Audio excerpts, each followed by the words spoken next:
सोचिए, तारीख है 18 अप्रैल 1912। जगह न्यूयॉर्क शहर। जोरों की बारिश हो रही है और इस बारिश के बीच करीब 40,000 लोग अपनी सांसें रोके एक जहाज का इंतजार कर रहे हैं। ये जहाज है कापेथिया, और ये अपने साथ एक ऐसी ऐसी दर्दनाक कहानी लेके आ रहा था ना, जिसे सुनकर आज भी रोंगटे खड़े हो जाते हैं। ये कहानी थी आरएमएस टाइटैनिक के बचे हुए लोगों की और उसकी भयानक भयानक त्रासदी की। यही तो टाइटैनिक की कहानी की सबसे बड़ी सबसे अजीब बात है। एक ऐसा जहाज जिसे क्या कहा गया, अनसिंकेबल, ये तो कभी डूब ही नहीं सकता।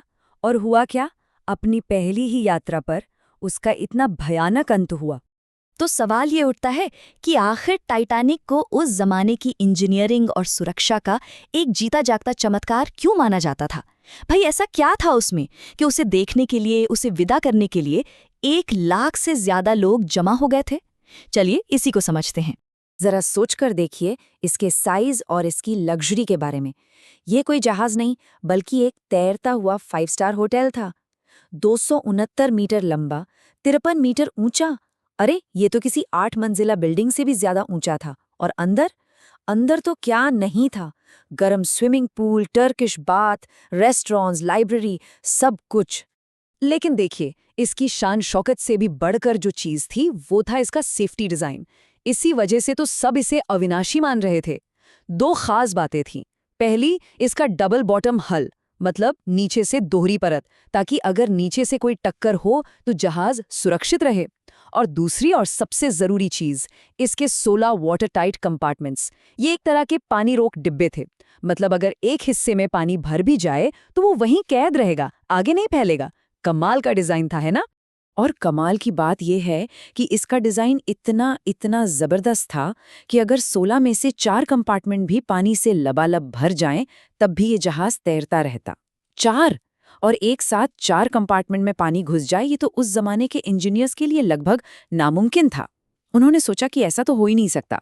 तो फिर इतना सेफ, इतना मजबूत जहाज डूबा कैसे? कहानी सिर्फ एक आइसबर्ग की नहीं है। चलिए अब उन इंसानी गलतियों और एक के बाद एक लिए गए गलत फैसलों को देखते हैं, जो टाइटैनिक के आइसबर्ग से टकराने से बहुत बहुत पहले ही शुरू हो चुके थे। कहानी की शुरुआत होती है रफ्तार से। सब कुछ स्पीड को लेकर था। जो कंपनी थी व्हाइट स्टार लाइन, वो चाहती थी कि टाइटैनिक अटलांटिक ओशन को रिकॉर्ड 6 दिनों में पार करे, और इसका सीधा सीधा मतलब था स्पीड कम नहीं करनी है, चाहे कुछ भी हो जाए। जाहिर है कप्तान पर जबरदस्त प्रेशर था। और बस यहीं से गलतियों का सिलसिला शुरू हो जाता है। असल में हुआ ये कि टाइटैनिक का जो सिस्टर शिप था ओलंपिक, उसे इमरजेंसी रिपेयर की जरूरत पड़ गई। अब कंपनी को तो बिजनेस का नुकसान नहीं चाहिए था, तो उन्होंने क्या किया, टाइटैनिक को बिना किसी जरूरी सेफ्टी ट्रायल के सीधे सफर पर भेज दिया। इसी जल्दबाजी में एक और फैसला लिया गया, एक ऐसा फैसला जो बाद में बहुत बहुत भारी पड़ा। टाइटैनिक के एक बहुत ही अनुभवी ऑफिसर थे, डेविड ब्लेयर।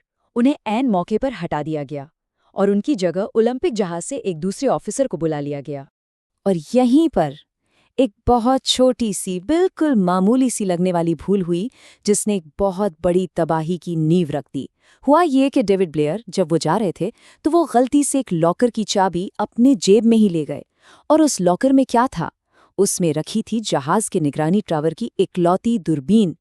अब सोचिए, चेतावनी पर चेतावनी मिल रही थी कि आगे बर्फ की चट्टानें हैं, लेकिन जहाज का मालिक जो खुद उसी सफर पर था, उसे कोई फर्क ही नहीं पड़ रहा था।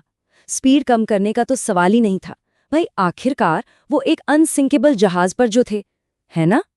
तो चलिए अब चलते हैं उस रात पर, 14 अप्रैल 1912। वो न डूबने वाला जहाज अटलांटिक के काले बर्फीले पानी को चीरता हुआ पूरी रफ्तार से आगे बढ़ रहा था।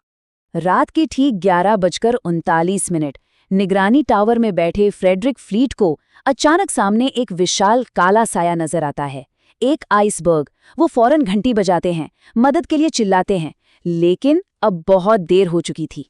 जहाज इतना बड़ा था, रफ्तार इतनी तेज थी कि उसे वक्त पर मोड़ा ही नहीं जा सका, और उसका दाहिना हिस्सा सीधे उस बर्फीली चट्टान से जा टकराया। और यहीं पर किस्मत ने अपना सबसे बुरा खेल खेला।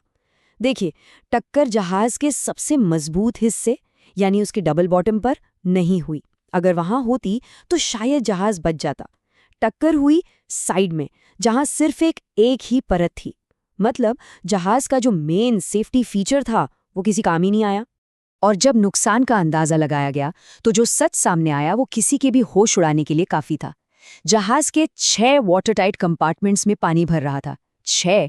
याद है, जहाज सिर्फ 4 तक झेल सकता था, ये उससे 2 ज्यादा थे। बस उसी पल टाइटैनिक की किस्मत पर मुहर लग चुकी थी। अब जब ये तय हो गया था कि जहाज डूबने वाला है, तो जाहिर है हर तरफ अफरा तफरी मच गई। सारा ध्यान अब जिंदा बचने की डेस्परेट कोशिशों पर था। और इसी अफरा तफरी के बीच एक और भयानक सच सामने आया। जहाज पर लोग कितने थे? 2240, और लाइफबोट्स में जगह सिर्फ 1200 लोगों के लिए। मतलब अगर सारी लाइफबोट्स पूरी भर भी जाती, तब भी जहाज पर मौजूद लगभग आधे लोगों को पीछे छोड़ना ही पड़ता। बचाव की उम्मीद वो भी किस्मत के खेल का शिकार हो गई। एक जहाज था कारपेथिया जो मदद के लिए निकल चुका था, लेकिन वो 4 घंटे दूर था, बहुत ज्यादा दूर। पर एक और जहाज था SS कैलिफोर्नियन, वो सिर्फ 37 किलोमीटर दूर था, इतना पास कि टाइटैनिक की लाइटें भी देख सकता था। लेकिन किस्मत देखिए, उस जहाज का रेडियो ऑपरेटर सो रहा था। रेडियो रात के लिए बंद था। वो मदद की उन चीखों से पूरी तरह बेखबर था। टक्कर के ठीक 2 घंटे और 40 मिनट बाद रात के 2:20 पर वो पल आ गया। टाइटैनिक का पिछला हिस्सा हवा में ऊपर उठा और फिर जबरदस्त तनाव के कारण जहाज बीच से 2 टुकड़ों में टूट गया और हमेशा के लिए अटलांटिक महासागर की उन बर्फीली गहराइयों में समा गया, अपने साथ 1500 से ज्यादा जानें लेकर। कई दशकों तक टाइटैनिक की पूरी कहानी एक राज ही बनी रही। ये राज तब तक राज रहा जब तक कि समंदर की गहराइयों में पड़े उसके मलबे ने एक आखिरी और सबसे जरूरी सच से पर्दा नहीं उठा दिया। सोचिए, 70 से भी ज्यादा साल गुजर गए। फिर आया साल 1985, जब समुद्र विज्ञानी रॉबर्ट बैलार्ड और उनकी टीम ने आखिरकार टाइटैनिक का मलबा खोज निकाला। और बस इसी खोज के साथ एक नई जांच का दरवाजा खुला, एक ऐसी जांच जिसने पूरी कहानी को ही बदल कर रख दिया। और मलबे की जांच से जो सबसे बड़ा और सबसे चौंकाने वाला राज सामने आया, वो ये था कि असली मुजरिम सिर्फ आइसबर्ग नहीं था। असल में जहाज को बनाते वक्त पैसे बचाने के लिए उसकी बाहरी प्लेट्स को जोड़ने वाले जो रिवेट्स थे, वो मजबूत स्टील के नहीं बल्कि सस्ते और कमजोर कास्ट आयरन के लगाए गए थे। नतीजा, जब आइसबर्ग ने टक्कर मारी तो ये कमजोर रिवेट्स कांच की तरह चटक गए और पानी को अंदर आने का खुला रास्ता मिल गया। तो आखिर में ये सवाल हमारे सामने खड़ा होता है, क्या टाइटैनिक की किस्मत का फैसला सिर्फ एक आइसबर्ग ने किया था, या फिर उसकी तबाही की कहानी तो उसके समंदर में उतरने से बहुत पहले ही इंसानी गलतियों, लालच और उस घमंड ने लिखती थी कि हमने एक ऐसी चीज बना ली है जिसे कुदरत भी नहीं झुका सकती।